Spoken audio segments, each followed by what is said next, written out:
je pense que du ñu dóorante. D'accord, jërëjëf merci beaucoup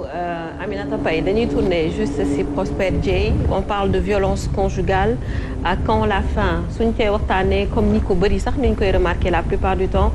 jigéen ñi lu ñuy dund ci seen i biir kër la ñu gën a waxtaanee mais góor yi tamit à ce qu'il paraît souffrance bi si ñoom tamit xaw na jéggi doyo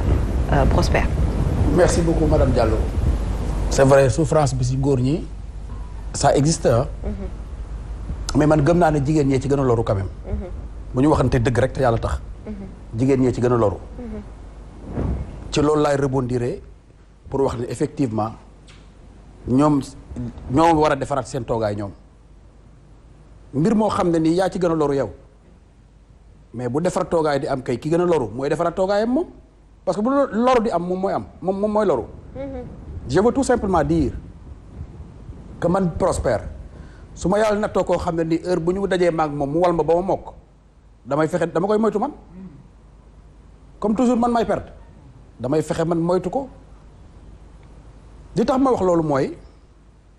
violence la ñu wax conjugale ma wax sànq ne la jigéen ñi ñoo ëpp luñ ciy loru. te du ay dóor kese il faut que nit ñi bàyyi ci xel. bien que am na ci góor ñi quand même. am na ci mais jigéen ñi ñoo ci gën a loru. buñ ko waxantee am na sax troisième ku ciy loru koo xam ne souvent dañ koy fàtte. te dinaa ci ñëw parce que foo wax violence rek jàmm jeex na fa. jàmm jooju jeex nag dafa am loo xam ne moo koy suuxat ñun dañuy dund ci société boo xam ne comme ni ñu ko waxee dañuy dund ci dans une société violente. fu ñu parce que la situation aujourd'hui bu ñu demee bay poser wu la question à quand la fin parce que nous sommes tous responsables nous vivons dans une société boo xam ne saa yu ñu xëyee dañuy suuxat effectivement violence diggante góor ak jigéen parce que ñoom ñoo nekk ci àdduna n'est-ce pas li tax ma wax loolu mooy il y a d'abord un problème comportemental waxuma ne démb violence amul woon waaye ni mu jéggee dayoo tey melu ko woon pourquoi parce que li nga xam ne moo daan stabiliser la société africaine diggante góor ak jigéen moom la ñu dindi tey muy li Aminta wax ñàkk nangu kilifteef pourquoi mu la yilif nit nga muy nit lu mu la def loo daf la bëgg a def jaam loolu mooy coow li c'est-à-dire acquis yi ñu amoon mu nekk des acquis stabilisateurs de la société loolu lañ dindi tey importé ko indi ko et encore que ba pas plus tard que hier maa ngi gis à la télé France ñi ngi wote woon ay loi contre les violences faites aux femmes ça veut dire que bañ ko dalee xeex ba léegi bu ñu demee ba berki démb di ci voter ay loi ça veut dire que amaguñu solution bi c'est ça la vérité parce que loo am solution doo def chaque 2 ans nga voter loi bu bees. mais Prosper su ñu la dégloo tuuti nga ne par exemple bañ kilifteef mooy tax la plupart du temps violence di commencer entre couples. suñu nee bañ kilifteef tontante yi day commencer defante bi day commencer c'est-à-dire il y a toujours benn chemin bu ñu war a franchir wala benn barrage bu ñu war a franchir balaa dóor di ñëw wala balaa saaga di ñëw comme ni ñu ko fi doon waxee il y a quelque temps ci benn émission fii. tout à fait dañuy def benn semaine ci xam ne violence faite aux femmes. Benoît ne dóor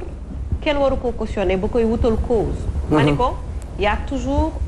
cause ci lépp loo gis ci àddina c'est-à-dire. pour man jigéen doo ko gis mu toog nii rek jàpp ñàmburam wala muy dox say waaw comme on dit ni ñuy sëyee nga jàpp ko di ko dóor y a toujours benn passage foo leen di jaar yéen ñaar ba dóor yeeg saaga yi commencé te loolu moo am Sénégal fi mu toll nii. Tu as parfaitement raison madame Diallo il y a point effet sans cause. parfaitement.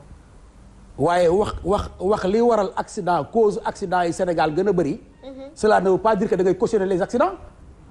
mais li tax accident yi gën a jéggi dayoo cause la c'est-à-dire lu nekk am na sabab. il faut qu'on ait le courage d'en parler en toute bonne foi pour éradiquer ko parce que c'est une situation comme ni ma wax personne ne gagne personne li tax loolu nga wax ko sànq parce que la violence souvent physique bi mooy gën a fës il y a la violence physique il y a la violence psychologique il y a la violence verbale li tax ma wax sànq ne suñu société suñu bopp ñun dañuy suuxat violence dualité boobu ngay wax c'est-à-dire bu ñu demee ba ñaari way dencante wala ñaar ñu séq àdduna wala ñaar ñu séq kër du ñu def dara pour éviter dualité à la kulli haal à la kulli haal bu ñu nax suñu bopp dualité fu mu am dina am ay dégâts collatéraux damay faral di wax souvent ne football c'est un jeu le football est un jeu mais dañuy gaare ambulance gaare fajkat gaare effectivement teg boîte à pharmacie def alcool def wëñ buy ñaw lu tax parce que ba mu demee ba am adversité rek la dépasser légèrement li nga xam ne moo nekk ci cadre jeu tout court li ma bëgg a wax rek mooy tant que ñun comme ni ma wax sànq nous sommes tous responsables xeexuñu pour dualité boobu bañ a am du ñu jógee effectivement di constater les dégâts naka et j'en veux pour preuve benn bu ndaw rek Aminata jigéen bu jàmbaaree du tax du ñu yem ci ak njàmbaaram rek jigéen day jàmbaar jigéen day jóg daani dooleem ñafe am mënal boppam on est d'accord mais du ñu yem ci yaay jàmbaar xam nga nu ñu koy wax jigéen ju mën góor mu nekk ay kàddu yu ndaw yoo xam ne dañ koy ñàkkal fayda mais mooy indi dualité jigéen ju mën góor boo nee mën rek dualité dugg na te malheureusement les dégâts collatéraux après lañ koy constater li tax mën a wax sànq personne ne gagne parce que seytaane bu dugg ci couple ba yàlla def sax comme ni ko père waxee sànq bakken rot kenn souhaité wu ko ki nga xam ne moo rotal bakken tëj ko 45 ans tëj ko giiru dundam taxul sax nga réparer yow loolu noonu parce que bakken moo ëpp perpète xam nga lu tax mu nekk pertement sur toute la ligne ki ko def yow nga jàpp ko tëj ci kaso perpétuité ñu jàpp ne effectivement justice a été rendue mais en rendant cette justice là tu exposes injustement xale ya nga xam ne ñoo sosu lu tax papa dóor na yaay faatu na ñu jël papa ñaf ci kaso giiru dundam jàpp ne justice la mais non xale yi ñoom ñàkk nañ yaay waaye comme seen baay nga kaso amatuñu papa ils sont exposés tu comprends ce que je veux dire donc ñoom ñoo ci gën a nekk victime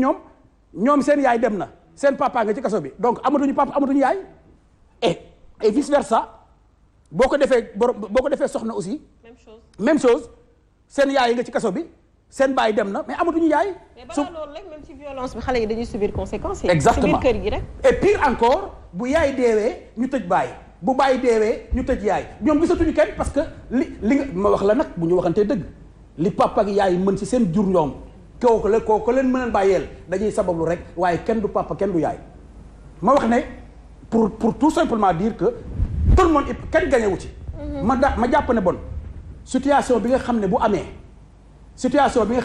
kenn du gagné. nañu fexe bu bañ a am. sunu kéem kattan. dëgg la mooy créer les conditions pour que dualité boobu am ci diggante góor ak jigéen nga xam ne suñu jamono yi dañ koy gën a gis jigéen ju mën góor dëkkal ko ci amul mënante ku nekk dafa am wàll. ay indépendance financière lu la nga fi ku nekk am di ko comme ni nga ko waxee sànq ku nekk am partition bu mu war a jouer ñu nekk une complémentarité. et non un couple de duel là mu éviter autant que faire se peut cette dualité là parce que tant que dualité mi ngi am ñu wax kook ñu ñàkk ko wax il y aura toujours des dégâts collatéraux kilifteef bi nga wax sànq mooy li ma la wax lu am la loolu mooy réguler société c'est même dans le monde animal boo demee il y a moins de violence parce que effectivement il y a un mâle prédominant il y a une femelle prédominante ñi nekk ci clan bi respecter loolu même dans le monde animal à plus forte raison ñun nit nga xam ne on est censé loolu nag yàlla jël cër bi ci ëpp nag jagleel ko góor mu neex jigéen ñi loolu moo nekk mu naqari leen loolu moo nekk mu misaal ko aussi ci lu wóor ci sama xam-xam bu gàtt xëy na sama jàng sorewul xëy na ñi ma ëpp àlluwa bu ñu duggee mën nañ maa gindi fàttaliku ma fu yàlla yónnee yonent bu jigéen fàttaliku ma ko man xëy na am na nag sama xam-xam bu gàtt merci beaucoup amul nag njàngat bu bëri lañ ci war a am lu yàlla nam ma wax ak askanam góor la koy sant wóolu ko la wóolu yónni ko ku nuy wax yónni ko nga wóolu li fi nekk ci ay yonent 14000 xaw ma ñaata milliers de yonent amul benn bu jigéen loolu misaal bu rëy la ñu war a nangu nag nangu googu nag mooy atténuer autant que faire se peut la dualité bi nga xam ne mu luy soqe ko fa lay soqe ko parce que aussi bu ñu waxante dëgg on a beau libéré ko dangam yow mi ma libéré ku ma gën nga yaakaar ne moom ngay am man mi la libéré damay yaakaar am ku gën mais li ma bëgg a wax mooy ala kulli xaal nit góor ak jigéen